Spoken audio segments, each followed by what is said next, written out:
You're watching Leafs Morning Take with host Nick Alberga and former NHLer Jay Rosehill. The show starts now. An absolute mood changer in Toronto, Rosie. I am absolutely buzzing still from the draft lottery last night. We're out of nowhere, out of sight, out of mind. The Toronto Maple Leafs win the draft lottery. How are you? I'm great, man. I cannot believe I didn't expect the first overall. I just desperately wanted to keep a pick this year.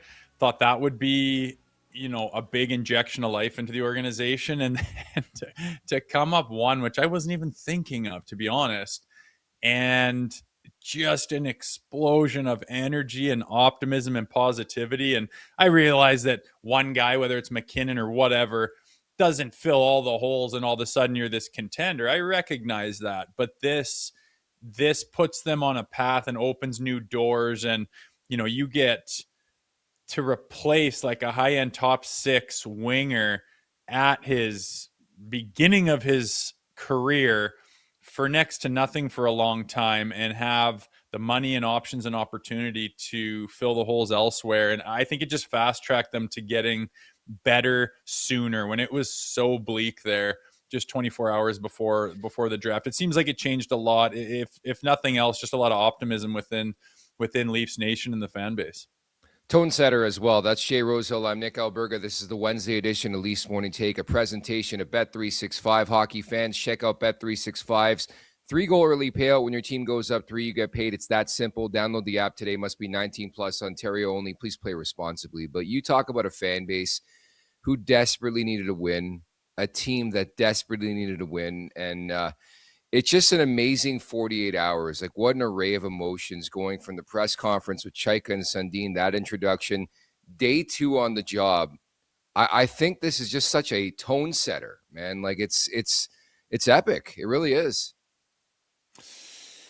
Yeah. And with the, with the heat that was on, Chayka in particular, and the lack of options that the team had. And, it's funny we're having Steve Simmons on right now, as there's a lot of tension in that press conference. I think this gives them a lot of breathing room, and it takes some pressure off, and it takes some heat and takes some negativity off of them. And I think that can only be good. It allows them to work a little bit more, less under the gun. Again, they recognize, and people who are in the know recognize that this doesn't change everything. There's still a lot of holes in that lineup. I think there's, I think a D needs to be addressed. Like, the defense core in general needs to be addressed, and the bottom 6 needs to be addressed. How they go about it, again, I choose to feel that Chayka is willing to make moves. He's made moves in the past. You can look at them and are they all home runs? No, but he's willing to get creative to try to make things change, and I'm willing to watch that happen and to see what we can come up with. I think this team has gotten stagnant, especially this year, and it could use a little bit of an overhaul, as much as you can do at this day and age. And obviously, getting that first overall pick is just a massive piece in starting all that process out.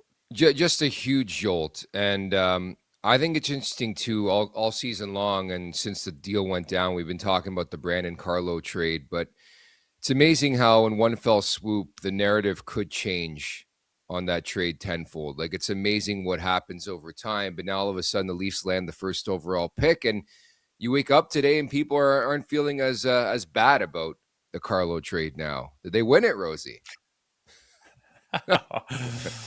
Well, there's people in Boston who are still saying Minton and, a first next year or the year after is still better than Carlo. But I'd like to see Carlo step up a little bit this season. I think he was fairly underwhelming from the trade deadline last season. And this season, there was really no redeeming qualities for most of the entire roster. So if he could have a bounce back, I think it would change that narrative.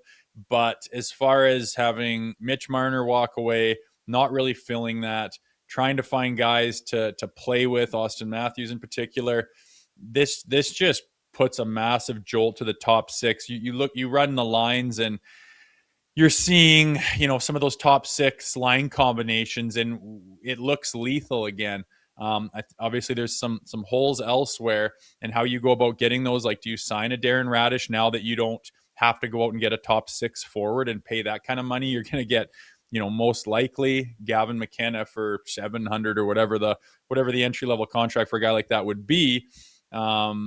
And you can kind of go out shopping, and it's a little bit less risky to take a swing on Radish, or see if you can make some kind of a trades with the goaltending situation. Matthew Nye's name's been popped up a lot, and the talk yesterday before the draft was Austin Matthews isn't happy and might not be in Toronto much longer. He might not play another game for them, and you'd think that this would certainly change that. But lots of options and lots of creativity and speculation on what they could do, with this pick and with their other players. And it looked so dead in the water for what they had as far as options with this hockey team. And all of a sudden it looks like there's a lot more to work with.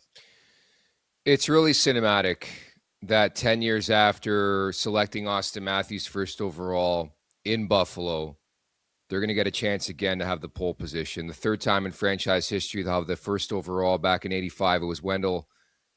10 years ago was Austin Matthews. And it's still crazy to comprehend, even the last week, the chaos and the craziness in this market that leads to the Maple Leafs somehow pulling one out of their ass and getting the first overall pick. And right away, I mean, from a content standpoint, it opens up a lot of doors. But I think from the Maple Leaf standpoint, I think it gives you an asset that you just direly needed. And I think over the next 6 weeks, we're going to talk a lot about what they do with this actual draft pick. Doesn't mean they have to take it, but I think it gives them opportunity at the very least to do stuff with it. Yeah, and you wonder what that is. I mean, there's lots. I mean, check Edmonton Oilers out and see what interest level they have and where they're at with their organization. San Jose has a plethora of right now, but I just don't see, I don't see how you could galaxy brain this and to move up in the draft, or to say, well, our real need is a defenseman. Those 3 D-men that are ranked in the top 3, there's really no front runner. Verhoff plays a different style than Chase Reed, for example. This Carell's kid, I don't know a ton about, but he's obviously offensively gifted too. There's no unanimous first pick of those defensemen. If you go look around all the different rankings, they're all over the place, and they're playing in different leagues. It's really hard to gauge. And I think to move off McKenna, who, when we talk to, Ellis, for example, and some of the guys that are in the know with prospects and super dialed in with the scouting, it's fairly unanimous that this guy is the number one guy, and he has been for a long time. He's dealt with a lot of spotlight, a lot of pressure, a lot of expectations. And while nothing's perfect, I think he's handled it very well. And he seems to be the guy who kind of likes the spotlight and cherishes it and says, bring it on and put me in there, and I want to be in that spot. And any bit of mentality that a player would have in that avenue, I think would fit well with Toronto for obvious reasons. So a lot of speculation on what the potential could be for different scenarios as far as moving around and getting creative with this. But I also think that the overwhelming census from the fan base online seems to be, don't galaxy brain this, pick McKenna and take it from there. We got a poll up in the chat right now at the Leafs Nation 401. What should the Leafs do with the first overall? 86% right now saying draft Gavin McKenna. And I think it's interesting on so many levels, because you talk about McKenna. I still recall years ago, he was being looked at in the same vein as, some of the stars and the elite players these days, like Bedard and, Connor McDavid and Matthews. Like, people were anointing him as the next one. Now, it's not always going to be a linear path. I think there's been ups and downs throughout this season. I credit him for trying to take that next step in his career, go and play college puck. It's out of sight, out of mind, but this guy dominated as a youngster, the Dub and the CHL. And I think there's a reason why McKenna's name has been affiliated with the first overall pick in 2026 for 5 years now. And I'm right there with you. Like, if I have the pick, I would not galaxy bring this. Like, there's a reason that people have been talking about this guy for 5 or 6 years now. Yeah, there is. He does. I mean, he has a creativity. He can make things out of nothing. He does things that no one even think to do, and it shows up in his highlight reel package, right? And along with that, with his creativity and vision, he has got a shot and a release that can burn goalies from the top of the circle. And there's not a lot of guys that can do that. You know, you'd see Ovi come over the blue line and just flat out beat goaltenders who can see the entire lane and they just can't stop the shot. And then Bedard came in and, you know, his release is his big thing. And, you know, McKenna comes in and the big thing is he's not coming into this bottom feeder organization where it's going to take years to find anyone to play with. You've got Austin Matthews there who, as much as on the ice, I think Matthews could help him out off the ice. They're exact same positions, getting drafted first overall to the Toronto Maple Leafs and dealing with everything that comes with that. You know, I think Austin hopefully can find some leadership qualities and help him along that road if it's in fact Gavin McKenna.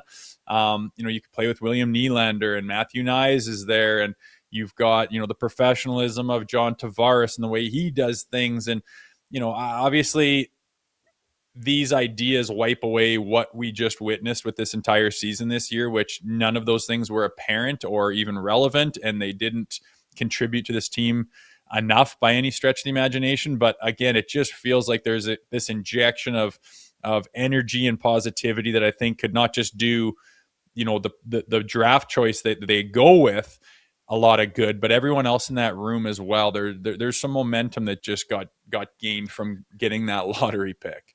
What a tank job, man. It really was a thing of beauty. The ethical tank, we like to call it over here at the Leafs Nation. Our Super Chat charity partner is Sick Kids. Want to make sure that your question or comment gets on the show. Hit us up with a Super Chat. Proceeds from our Super Chat will go to Sick Kids, ranked the #1 research-intensive children's hospital in Canada and 3rd in the world. You talked about it, but we have Steve Simmons coming on in about 15 minutes from now, and it seems like that press conference, dude, was 3 weeks ago at this point because of all the happenings of last night. Yeah, big time. Like when we realized they were going to miss the playoffs, we were like, dude, what? Like, what are we going to do? What are we going to talk about? And we've had shows blow by an hour more than they ever have in the past. And a good example of that is, you know, this hunt for the next management of the Toronto Maple Leafs, the hiring of it, obviously fireworks of, you know, a press conference, not just this one, but the original one with Keith Pelley as well. No shortage of fireworks, of exciting things going on, even when it's not all positive. But I can tell you one thing, it is such a breath of fresh air to get some positivity going, you know, with this show and within Leafs Nation and talking about the team.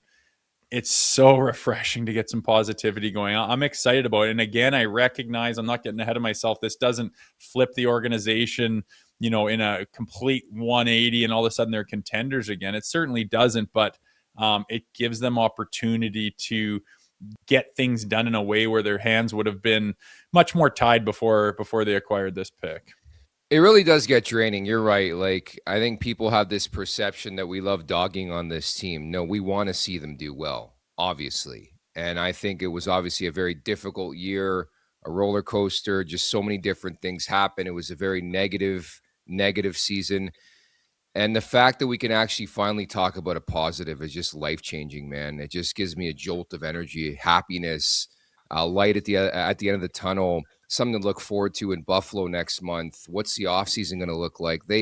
It was just a win this organization needed badly. And again, just to catapult things from the Chayka Sundin standpoint, like just to get a PR win at the start, I think is huge, man. Yeah, it is. Like when you see Chayka, you know, talk about this pick and get that pick, all of a sudden you see him in a little bit of a better light, right? And you have some more optimism about what he can do. Best GM in NHL history. Oh, what a first day on the job for him and Mats. Like, I mean, keep in mind it was 58% chance we were going to lose our draft pick. I think it was something like that. It was around 40%. Yeah. That we were going to keep it. That we're not going to have it. I thought it was 42% we were going to keep our pick. No. And 50, doesn't matter. It was more likely than not we were going to lose it. No? More likely than not we were going to lose it. I thought, whatever.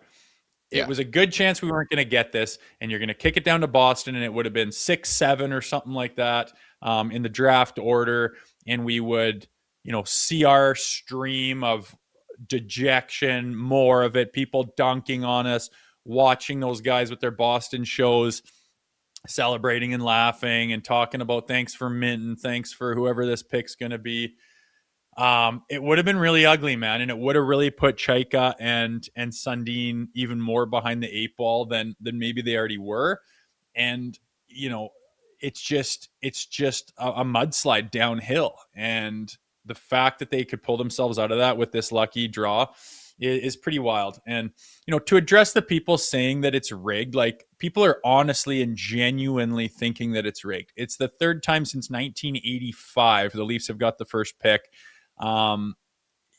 There's just, do you know what it would take? It's more likely than the federal elections are rigged than this bloody thing. The balls are right in front of you. They're popping around. You would have to come up with some kind of technology and seek out that technology to rig the ping pong balls. You'd have to have the company on board. You'd have to have dozens of people know about it and keep it a secret. And you'd have to have a reason to give the Leafs the pick. They still generate a ton of money regardless. You're more likely to rig it for a Columbus Blue Jackets or a San Jose Sharks or something to get them on the same plane rather than give it to the Leafs. It's just such a stupid play. And there's honestly smart people and hockey people that are telling me they think it's rigged. And I'm like, you must be out of your mind, dude, to actually think that that would be something that is happening in reality. And it's on camera too. Like, I don't know what we're doing here. And people are just automatically going to point when the Leafs win stuff that, oh, it's rigged, it's rigged, it's rigged. Well, what happened this season was an absolute joke. By the way, Rosie, confirmation, you are correct. 58% that they would have lost the pick, 42% that they would have kept it. So great stuff on that front. At the Leafs Nation 401, hit that like button, hit that subscribe button. Leafs Morning Take wherever you find your podcast. Make sure to leave us a 5-star review. Don't forget as well to check out theleafsnation.com. This segment is brought to you by Sunwing. Sunwing Vacations helps Canadians save more so they can do more on and off the resort. With all-inclusive packages that bundle flights, hotels, and transfers into one easy price, included as added perks such as complimentary airport transfers. And Sunwing has partnered with Ocean by H10 Hotels. Vacationers can enjoy pools, direct beach access, and a mix of daily activities on property. For more information and to book, check out sunwing.ca. But rest assured, lots of work ahead for Chayka and Sundin, but a great start of things now. I mean, I think next up for me, I don't know about you, I want to know Craig Berube's fate. Like, is this your coach? If not, who's the coach going to be? Yeah, that is the big question. And, it was for a vast amount of people, they thought it was a foregone conclusion that he was not going to return, as things were sliding away in the last, whatever you want to go, 15 games of the season. People thought it was a foregone conclusion, or, they thought it was both him and Tree Living were going to go based on this season. I haven't heard anything that has changed, which in most recent talks, it has been that it's most likely he's going to stay. Whether that's a money thing or not, maybe the McKenna jerseys that'll get sold will offset his salary if you move on from him. I don't know if anything's going to change. I think that'll be the next piece of information that people will be waiting on, is who's going to coach this team in the fall. How long that takes, I don't know. Does this pick change anything? Does having a potential Gavin McKenna coming in and being part of this organization in that locker room, does that change who you want at the helm? Again, I'm kind of torn on it. Like, I think what people put too much stock into the coach and the system on how, like, people literally think it's Craig Berube's fault that Austin Matthews has fallen off the last couple of years. I mean, like, tell me specifically what Craig has made him do that has handcuffed him so bad. You could say, oh, he doesn't get enough offensive zone draws and whatnot. Okay, but that's little stuff. To me, it always comes down to the players and their attitudes towards the game and their attitudes towards what's going on and what they're willing to do to change it, and their character and their grit and their leadership and their professionalism to get things on the rails, which they just did not do this season. And that needs to be rectified. And if it does, I think Craig Berube can still coach this. Unfortunately, you don't know if that's going to happen until Christmas. They could put Craig Berube in there and give it a whirl, and Christmas rolls around, it's not working, and they could make a move. I don't know, but it's definitely going to be the talking point now, even more so that you've got this first overall pick, and this organization has got, a little bit of a launch pad here, considering what they had beforehand. Man, that first Gavin McKenna dump and chase is going to hit like King Street West on a Friday night in midsummer.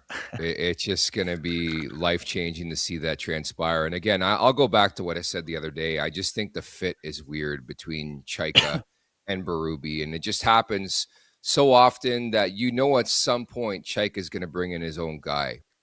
And I think the bigger mistake was made not solidifying the fate of Craig Berube weeks ago when they fired Brad Treliving. But I guess we'll see. And I think if you read the tea leaves, I, like you, would be shocked if they moved on at this point. Mm-hmm.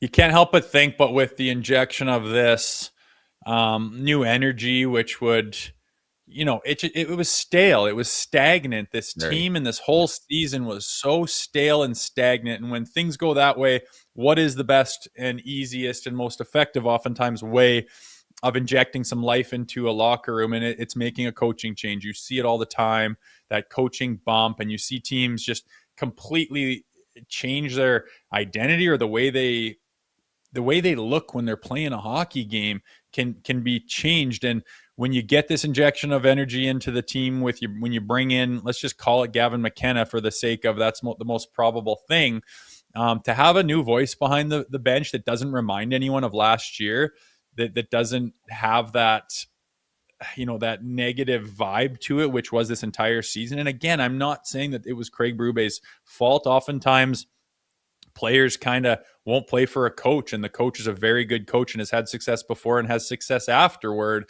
but you move on from him and it ends up being a good move. Now, as much as ever, I feel like a different voice in there could get this thing on, could be a big part of getting this thing back on the rails and having this season be very successful and getting back into the playoffs, and how high or what your seed could be, or what you look like going into the playoffs. Obviously yet to be determined, and that's a tall hill to climb. Lots of things need to happen from now until then, and it's not an automatic by any stretch. But for that to happen, I can't help now more than ever feel like a coaching change and a different voice in that locker room could do a lot of good. Yeah, I agree with you. And again, names like Bruce Cassidy, Peter Laviolette, and others are out there. We're going to have a guy that might make sense. I think he makes a lot of money, but you never know. But David Carl's coming on the show tomorrow with me and Dave Pagnotta of University of Denver. All that guy's done is won, I think, 2 World Junior Golds. He's got 3 NCAA titles in the last 6 years. The resume is off the charts. Now, naturally, it comes down to how much does he get paid in Denver under the table, and if he wants to leave that program to come coach in the NHL. But he's an option that people have been looking at for a multitude of years. So we'll talk to David Carl coming up tomorrow. But I think from the Maple Leafs perspective, there was a bit of a media veil after everything went down, and not much was said, truthfully, but they did ask about John Chayka, about Gavin McKenna. Said, exciting player. I've tracked him for a number of years now. But obviously that there's going to be a lot of buzz around McKenna. Mark Leach is running this draft. I think the intrigue for me too, dude, is the fact that Matt Sundin is Swedish, and Ivor Stenberg, who, by the way, is at the World Championship playing for Sweden. I exchanged texts with Oliver Ekman-Larsson this morning. By all accounts, this kid's filthy too. So there's going to be a bit of a debate. It's not just McKenna and that's it. I know. But again, when you talk, and this is what Chayka does for a living with his company and the analytics. Now it's time. Yeah. I doubt very much they've gone into the depths of that data to pull out things on these prospects. Now that you have the pick, you do that. You do your due diligence. Everyone's like, oh my God, I can't believe he said he's going to go talk to the scouting staff and he didn't just say McKenna. Like, what kind of moron on his second day in job would make a call like that publicly without sitting down with your scouting staff? Like, talk about alienating everyone in the organization. Ridiculous thought that he would say anything other than what he did. You actually go in there, sit down with the scouting staff, get a unanimous decision, which I imagine there would be, and I imagine it's Gavin McKenna, then crunch all the numbers on their play. Everything that you have at your disposal, crunch and crunch away. That's what this team wants to do. That's what the boss wants to do. That's what the new hire wants to do.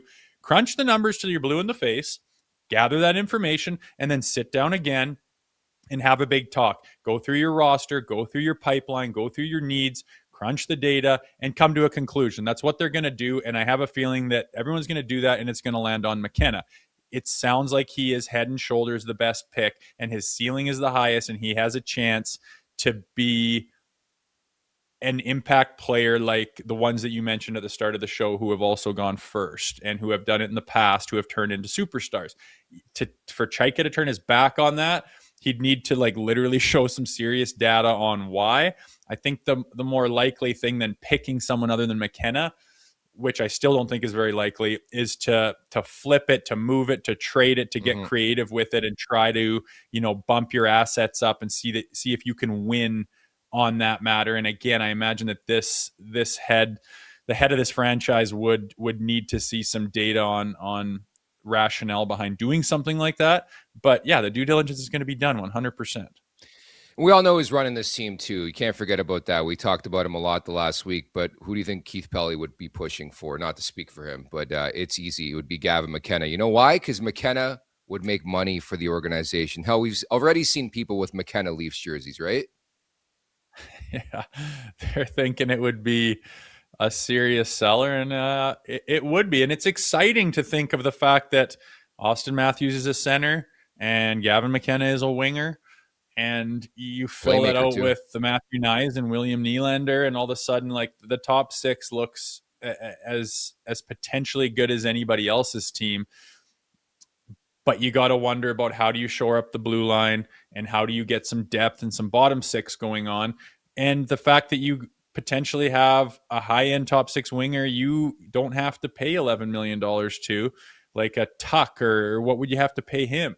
Now, all of a sudden, you can look seriously at defensemen, not just Darren Radish, but other guys that are down a little bit. And with Chayka, he likes to get creative and make trades. Maybe you can pull off a trade for someone that doesn't value their D-man as much as maybe the data would say they should, or they're in a bad position, or they have a lot of depth, or whatever the case is. Find someone like that maybe that's what that data is supposed to do, right? Find things that other people don't see and make a move that, and to be honest, it would be a move that everyone's like, what is this all about? And what is that? And Chayka would be sitting there going, the numbers say that this guy is undervalued and he can come in here and produce for us and fill a need. It's going to have to be something like that because they don't have a lot of bullets in the chamber to take big swings after this number one overall.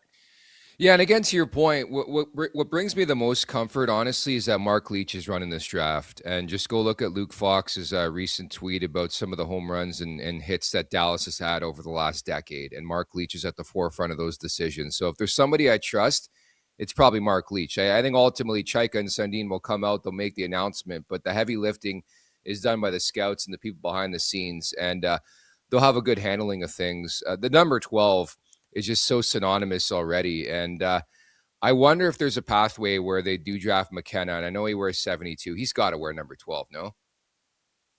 I don't know if he would do that. The players aren't as aware of things like that as people from the outside, from my memory. But it'll be interesting, man. And we could talk about it after, but like a name that no one's mentioned in a while is Ben Danford. Like, I know he's only 20. I think it takes a long time to learn that position of being a defenseman, especially at the pro level, which he's not at. But you got to keep in mind that guy could be a big piece of the defensive core in the years to come. And I don't know. It's just so funny how it looks so much brighter right now as 24 hours pass to win a goddamn ping pong ball lottery and have this much change in the overall attitude of Leafs Nation. Never a dull day in this market, that is for certain. At the Leafs Nation 401, hit that like button, hit that subscribe button. As we bring in today's guest from the Toronto Sun, it is Steve Simmons. Steve, thank you so much for doing this. What was your immediate reaction watching the draft lottery last night? Fantastic for the Maple Leafs. That's it's they needed some good news from somewhere, and that was the good news they got. And what it brings them right now is, I think, a number of options. And so from that point of view, I think John Chayka walks into the job, and one day after walking into the job got better. Yeah, and how much weight do you think just that simple pick could have? You talk about options. Does it have the ability to really write the course of this franchise? No, but it certainly brings in a quality piece that they otherwise may not have had. And considering that, they have 2 draft picks that now are owned by other teams, 2 first-round picks, that kind of a selection doesn't come easily. And if it turns out to be a great player, then fantastic for that. So the sport is all about having options.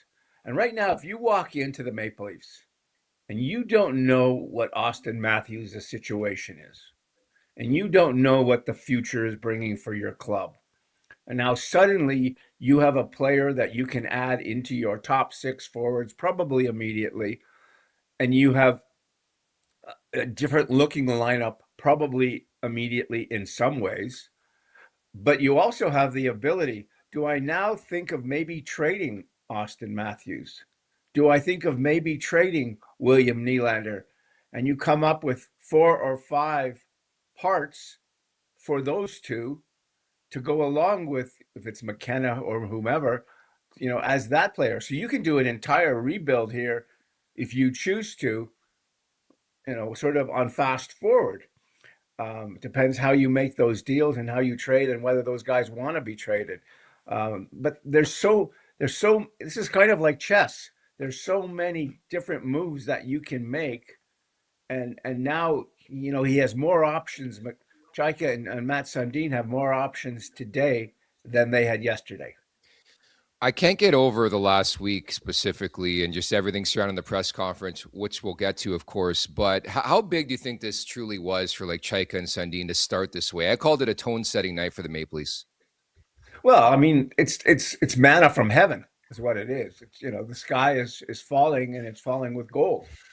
How do you get? I mean, you look at take Macklin Celebrini as a player. I'm not saying you're getting Macklin Celebrini.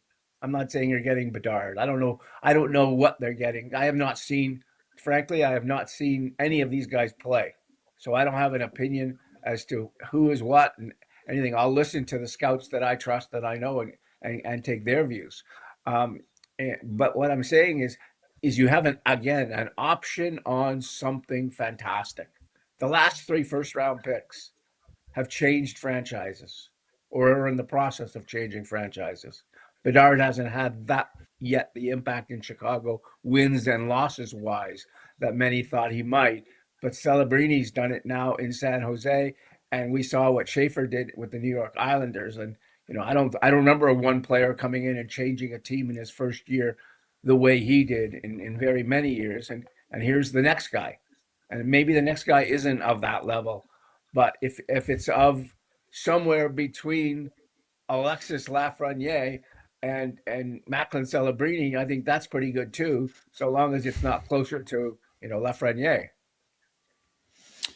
Yeah, and Steve, going to the press conference here where they announced Sean Chayka and Matt Sundin, obviously Chayka specifically a very controversial hire.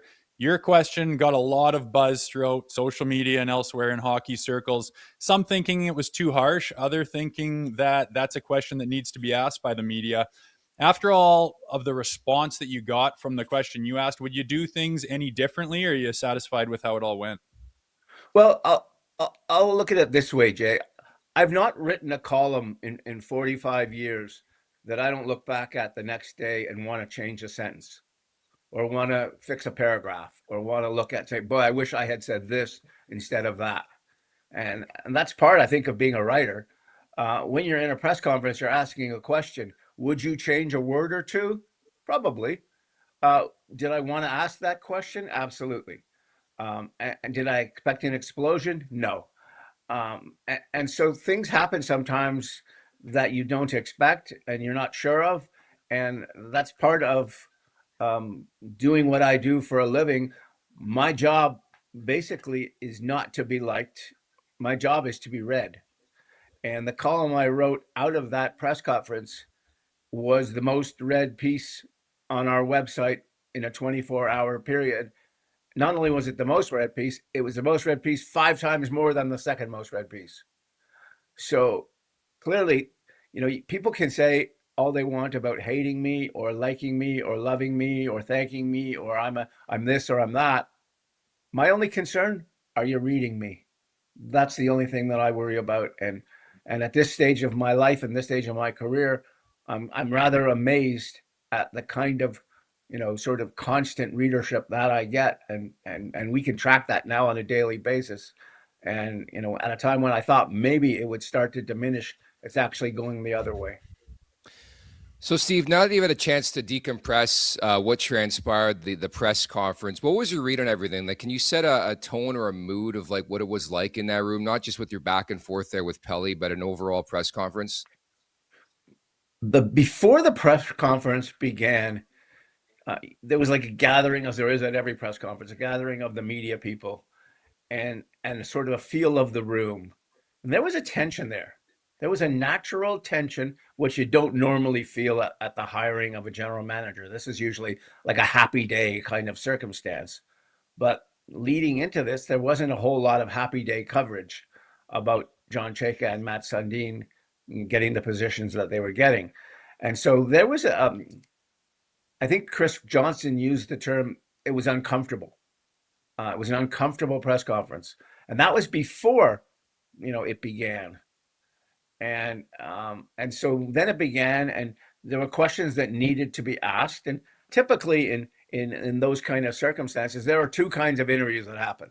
There are the interview that you see on television, that is the press conference part, that's, now it's become theater over the years. And then you go into scrums with the individuals, and that's where the real questions tend to get asked and the real answers tend to come from. And also in this case, not only that, the guys like Chayka and Sundin did a bunch of one-on-ones afterwards with the Globe and Mail and the Toronto Star and Sportsnet and whoever else. And so there was a lot of different ways to get information and find out things. But there was an overriding sort of tense feeling about the day. And it was funny because one of the people who was very involved in all of this turns to me as he walked into the press conference. As I looked outside, and the bomb squad wasn't there. So I think everything's all right today. Now, one of the hires obviously was Matt Sundin. Some of the questions were, what are the roles? What's the power dynamic within this? From what you've gathered, does it sound like Matt Sundin is going to have his hand in a lot of the decisions? Immediately, people thought he might just be kind of a figurehead or a super alumni or something like that. But do you get the sense he's going to have a lot more to do in the day-to-day in the decision-making with his role? I suspect so, knowing Mats. I don't think Mats would have left Sweden and brought his family, and he's being paid a lot of money for this job. He wouldn't have taken it without having sort of specific goals or specific a role in mind. And so, yeah, he's not the boss, which I was a bit surprised by because I thought he might be, and he's not in charge. But I suspect if John Chayka is smart, and we know that he is, that he will take advantage of Matt Sundin's hockey acumen and his ability to deal with people and his ability to maybe do some of the things that John isn't particularly good at himself. And so this is a nice counterbalance, if you want to call it that, for the Leafs. Now, whether it works out, we don't know that. Often you can put, we see it in musical bands all the time. They make the greatest music in the world, but they can't live together. And I think it's the same thing here. Let's see how they do. Let's see how they work together. Let's see if they can. And And one thing that Chayka wasn't known for very well in Arizona was communication. He was considered to be poor at it, internal and external. And so we're going to see how that changes in a sort of crazy market like Toronto, where communication means everything. And so in Sundin's case, I think they would be foolish not to involve him. But what I don't know, and a player agent called me on the other night and said the question he wanted someone to ask Mats was, can you name 5 members of the Anaheim Ducks? It sounds like a silly question, but I thought it would give you a sense of how much does he follow the league? How much does he know about the league? You know, how much is he paying attention? And that's what we're going to find out over the next while is how tied in is he, and where are his strengths?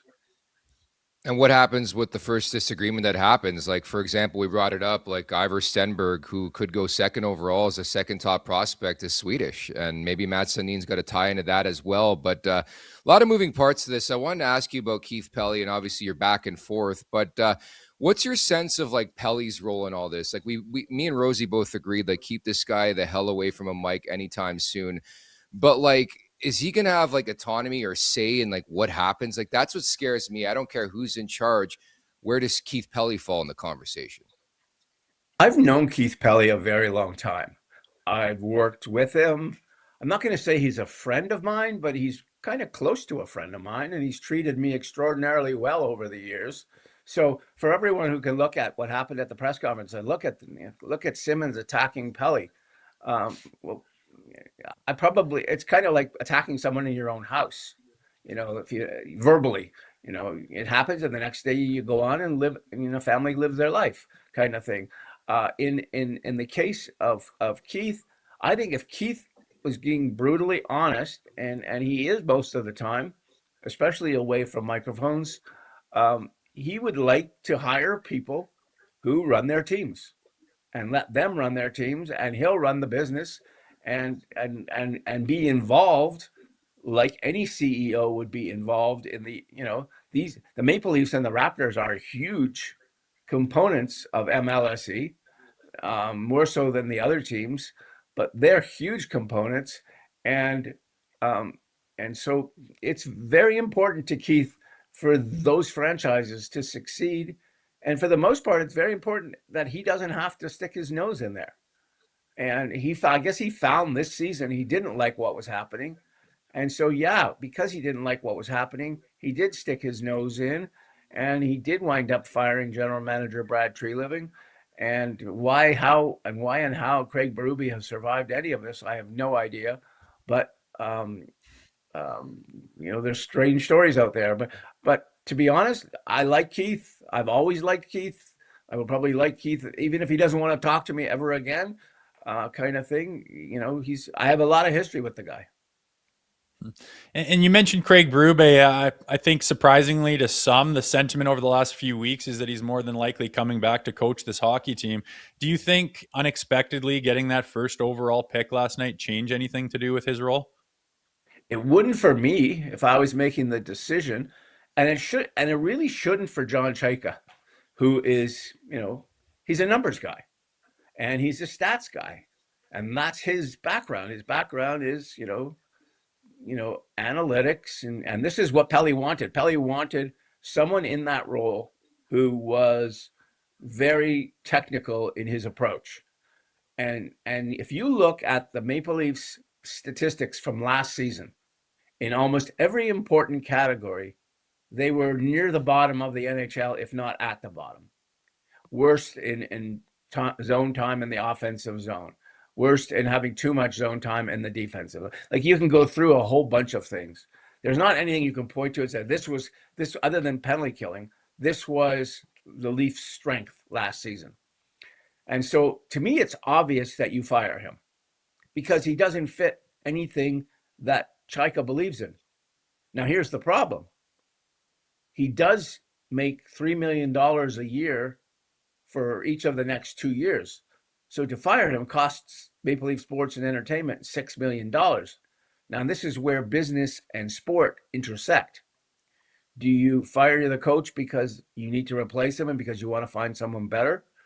or do you not fire him because you don't want to pay? You don't want to be stuck the company paying $6 million for a guy not working for you, especially when now you're paying Tree Living whatever he was making too, for another year. It's that I think factors in, unfortunately, and it really shouldn't, but it does in this case.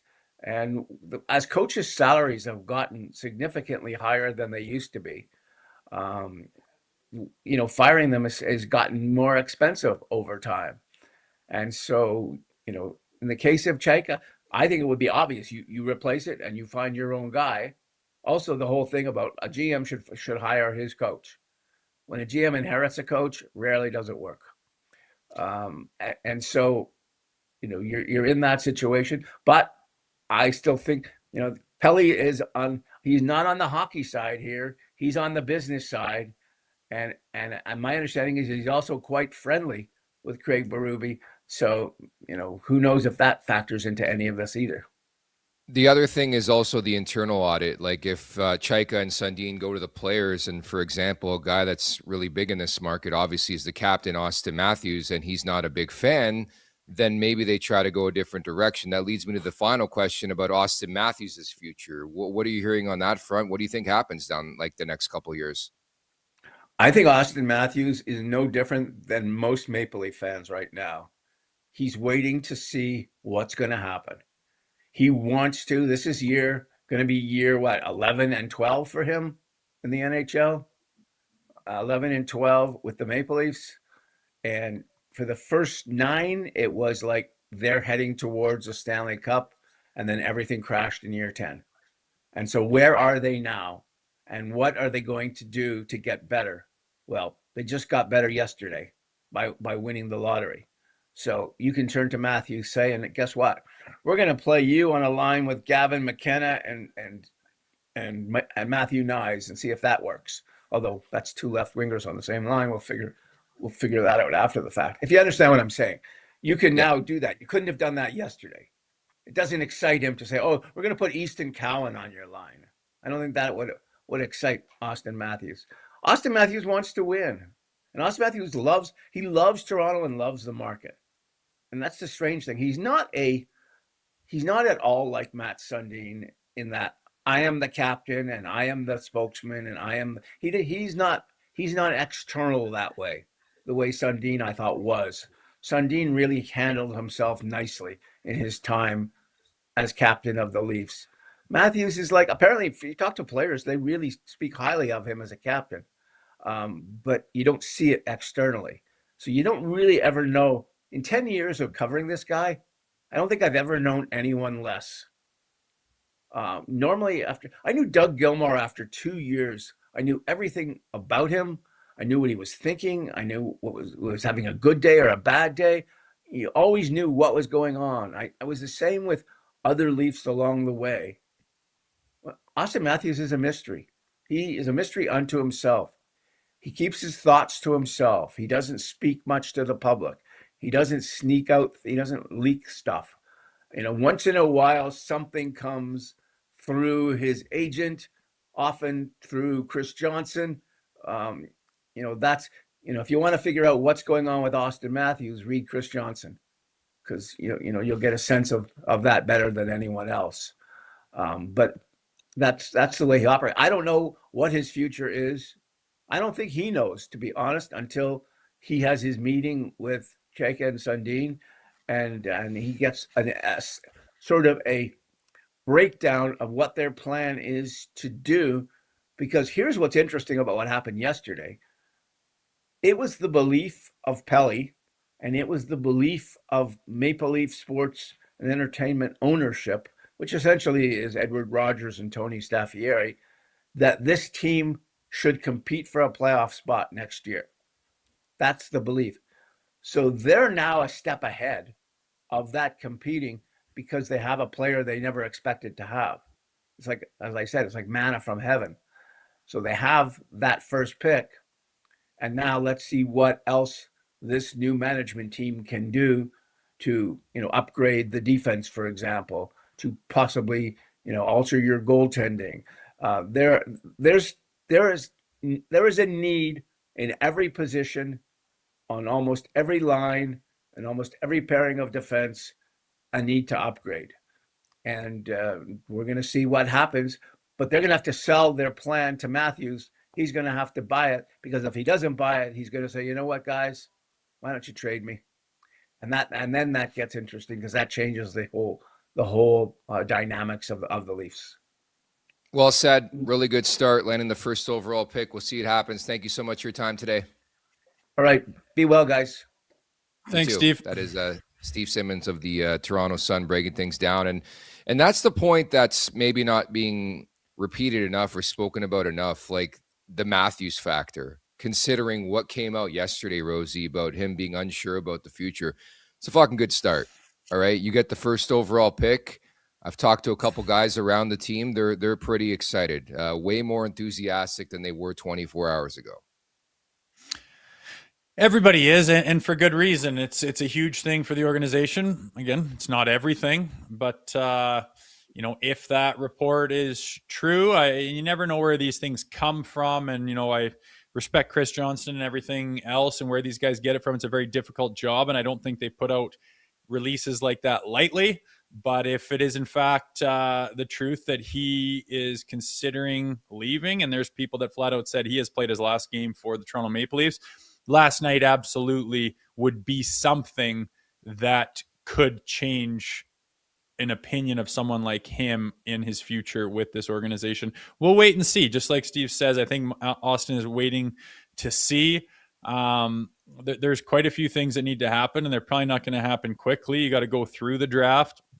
And, to trade an Austin Matthews right now, we were talking about before the show, I've been a guy who's been totally open to the idea after 10 years of watching this core and how they operate specifically in the playoffs of maybe it's time to do a rebuild, but you don't have a first round pick the next 2 years. Obviously you'd get some of those picks back with trading them, but I just don't feel like the timing is right as far as a chance to make the real move you'd want to by taking the swing of moving on from an Austin Matthews or a William Nylander when you don't even have your own picks for 2 consecutive years in the first round.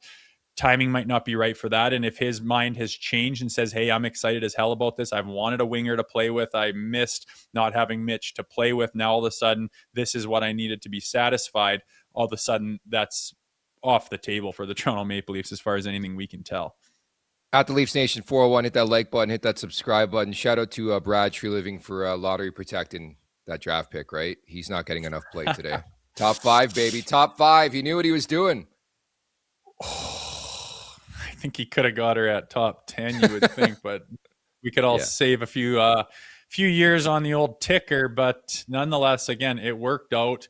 I was in absolute shock. Like the rest of the night, I was like, I can't believe how much this has changed. And I think one of the biggest things was that it was so unexpected. People were resigned to the fact that, holy shit, like we have no real prospect of getting out of this in any meaningful way with the snap of the fingers.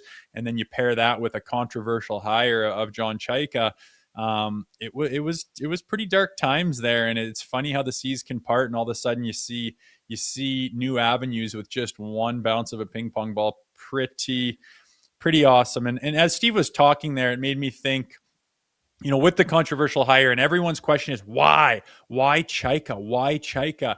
And it dawned on me during that interview that, obviously the reports were that Keith Pelley was too involved and had his nose in the operations of the hockey side of things, which he shouldn't. And I think he got a lot of blowback, got called out for that. And he probably understands that he needs to step away and not be so much of a factor in those decisions. And I think he's a bit of a control freak and a bit of a micromanager. And I think you have to be to get to the level that he's at in business.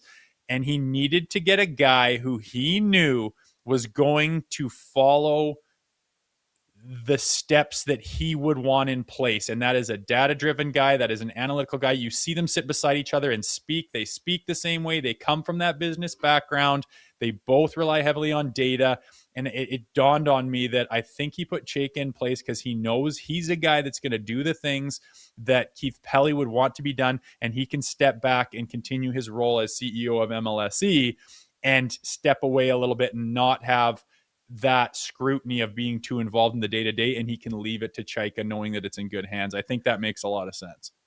At least for 24 hours, I didn't have to think about Keith Pelley or the Chayka hire or anything like that. Just the fact that the ping pong balls went their way. We love the number 12. Admittedly, kind of stupid, but I didn't sleep well last night. I'm still buzzing. I know it's silly to say because it's the first overall pick, and let's admit, like, Gavin McKenna or whoever they get's not going to be Austin Matthews or Connor McDavid, but I just think the jolt of enthusiasm this market, this fan base needed, it was just a train wreck of a season, man. There was just minimal positives, a lot of negatives, and it's really draining. I know we enjoy what we do on a daily basis, but just draining, talking about negative story after negative story. And now finally a positive, finally something positive to talk about. The draft coming up in about 6 weeks. Who are they going to take? But a young sort of phenom type player potentially coming into the organization, or the ability to do something with this asset. Like, we've been talking a lot about assets and the lack of assets for this fan base and this team for the last couple of years. And now they got a prime jewel in one. Yeah, it's a big deal. In 40 years before last night, they've only had this opportunity twice. It doesn't happen all the time, and it's not always up to you. You can't, as we just found out, you can't tank your way there. I mean, Calgary has been tanking for the whole season. You look at the Vancouver's season and what they are, you don't get the first overall automatically. It's not in your control. So when it happens, you feel very fortunate. You get very excited as you look at the first overall picks over the last, the history of the league and the draft.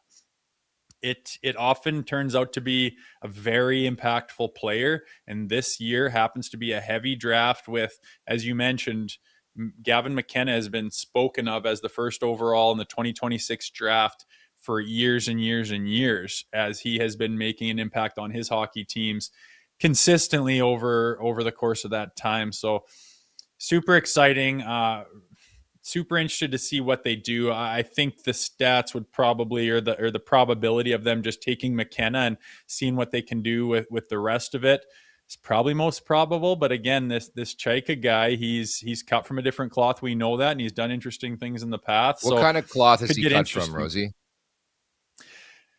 Well, I think he's hyper smart. He's hyper detailed. He's a nerd in I'm not meaning that as a derogatory sense. He's one of those guys that, I mean, he doesn't do things. He's not a normal person. Not a normal person doesn't get that job in their mid-20s in the National Hockey League. Nobody does that. He goes off and does his own things in business, like with the Wendy's franchise. How do you accumulate that many franchises 61, in a short amount of time? 61. It's insane. Wendy's. Having his data company bringing in $10 million a year of revenue to be the front runner in that before it was cool. This guy's not dumb. Whether he makes all the right choices and becomes beloved for the Toronto Maple Leafs fans, I have no idea. But there's no doubt about it. This guy's not dumb, and he is going to look at this from a lens that he has done before in all of his dealings, and it's probably going to be interesting at the very least. So I don't have an opinion on Chayka yet. My opinion is he's here. There's nothing anyone can do about that, whether you want to or not. Now I just want to sit back and let him cook and see what he can come up with, and I just hope to hell that it's positive things that we can get behind, and the masses can change their opinion on this guy. Bottom line, just a dire win that this franchise needed. At the Leafs Nation 401, hit that like button, hit that subscribe button, and support us sick kids. Let's get to some super chats now. MRush89 batting leadoff here. We need D bad. Trade down to a 2 to 5 spot. Draft a D and get an extra asset while you're at it. Ship 34 to San Jose for Misa plus Ferraro. Well, Ferraro's a free agent plus picks. I don't know if that's going to be the case. I don't see a pathway where Austin Matthews is traded anytime soon. I really don't, especially now with getting the first overall pick.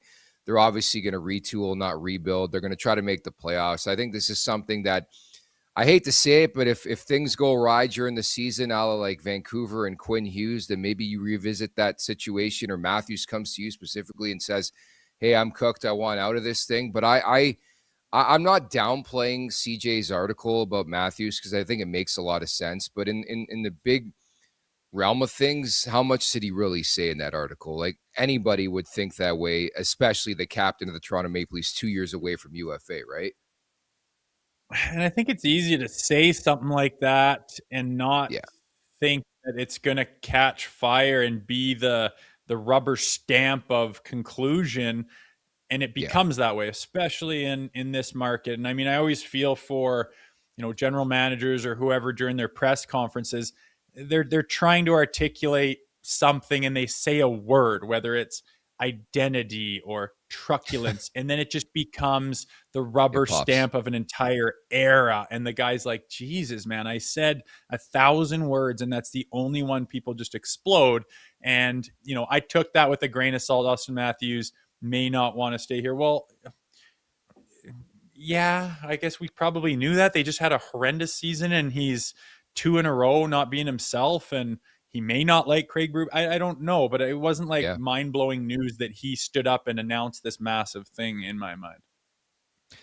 Exactly where I stand. John Gallagher writes in, 12 should be our new lucky number. Anyone claiming the lottery was rigged needs to remember the crucial legal concept of finders, keepers, losers, weepers. Well said, John. Appreciate that. J-Rock 12, when do we give Tree credit for the top 5 protection? We brought that up a bit earlier on.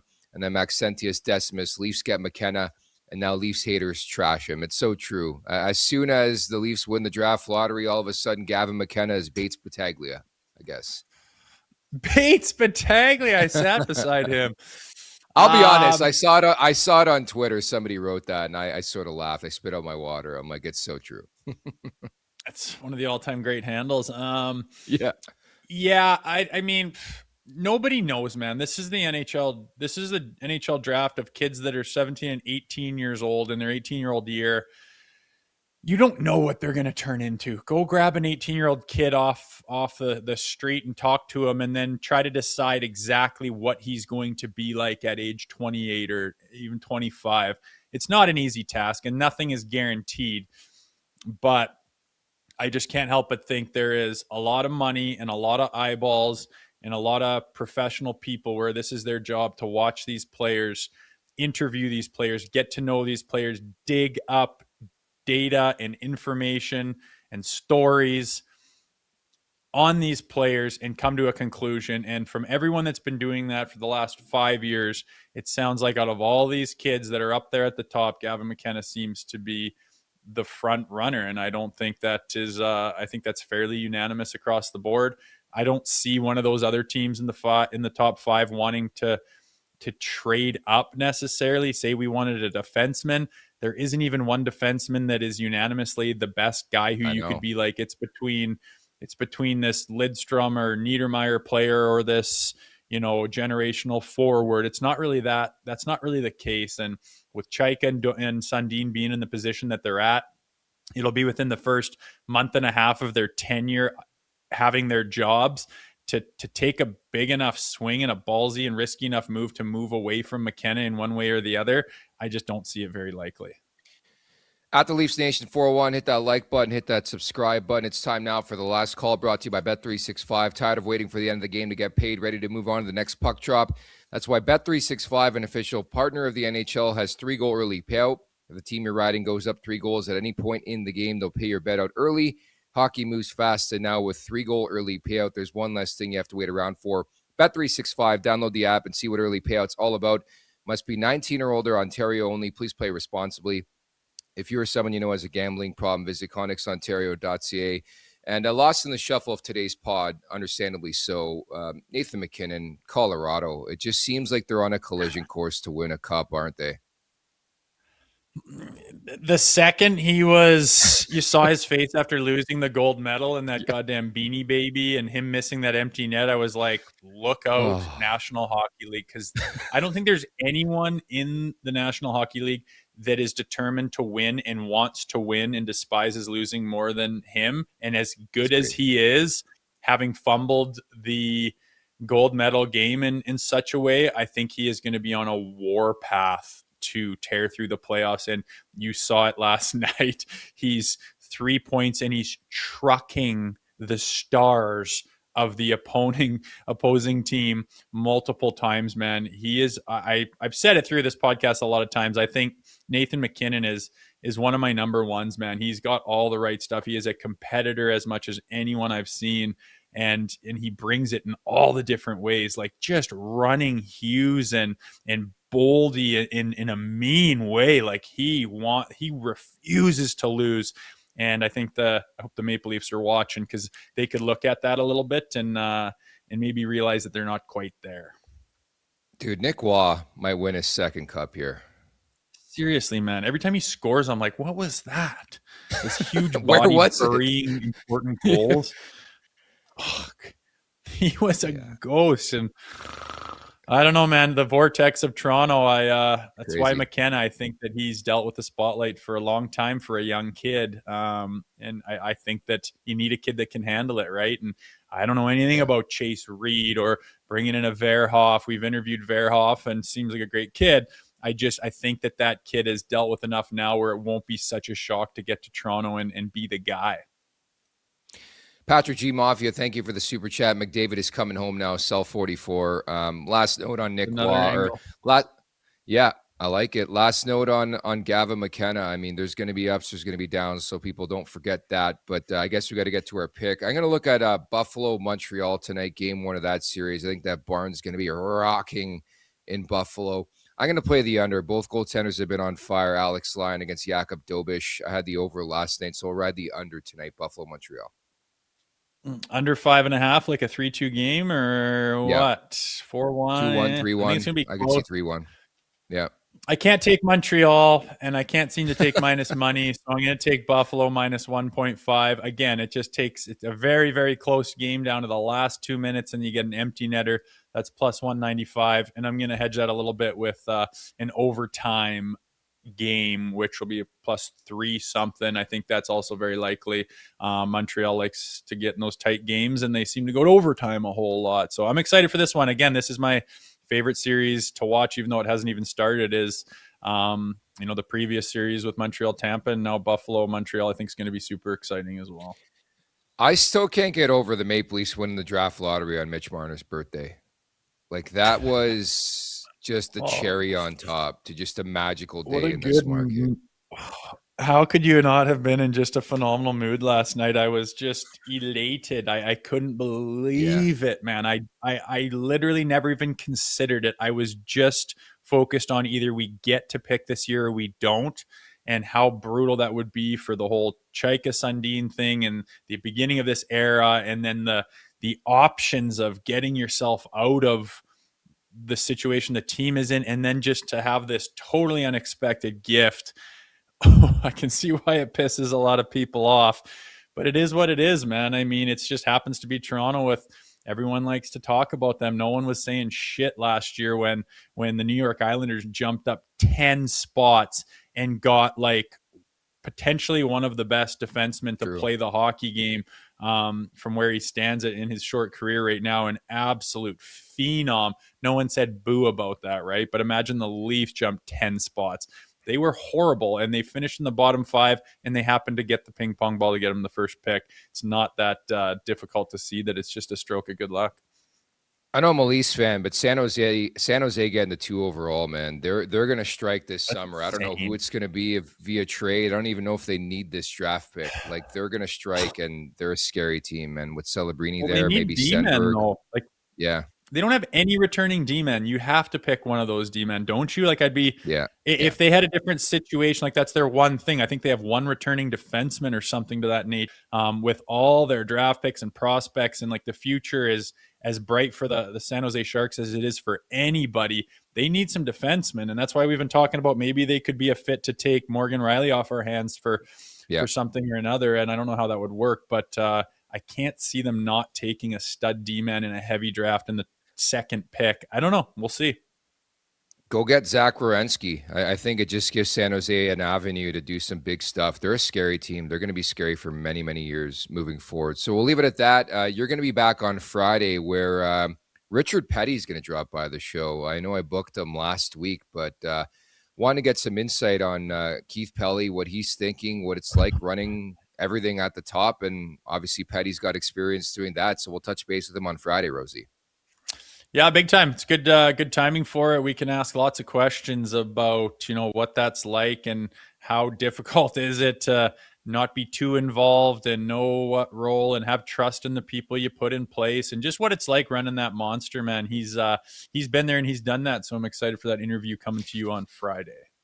So Dave Pagnotta in the mix for Rosie coming up tomorrow. As mentioned earlier on, we got David Carl, the head coach of University of Denver, just an all-time winner, man. World Junior team, that program. He makes a lot of money, understandably so, but there's always that curiosity. Will he ever turn the page and look at the NHL? And we're a Leafs show, and we're just, putting it out there. An NCAA player could go first overall in the draft this year, so we'll just spitball some things with David Carl coming up tomorrow. But thank you to everybody in the chat. At the Leafs Nation 401, hit that like button, hit that subscribe button on the way out. Leafs Morning Take wherever you find your podcast. Make sure to leave us a 5-star review, and don't forget to check out theleafsnation.com. Thank you to Steve Simmons for dropping by. Thank you to producer Vic. For Jay Rosehill, I'm Nick Alberga. We'll talk tomorrow. Take care, everybody. Make sure to check out more of our content right here on the Leafs Nation YouTube page. We got long-form interviews, we got clips, we got epic rants by Jay Rosehill. We simply have it all. And don't forget, you can find out much more at theleafsnation.com. Thanks so much for watching.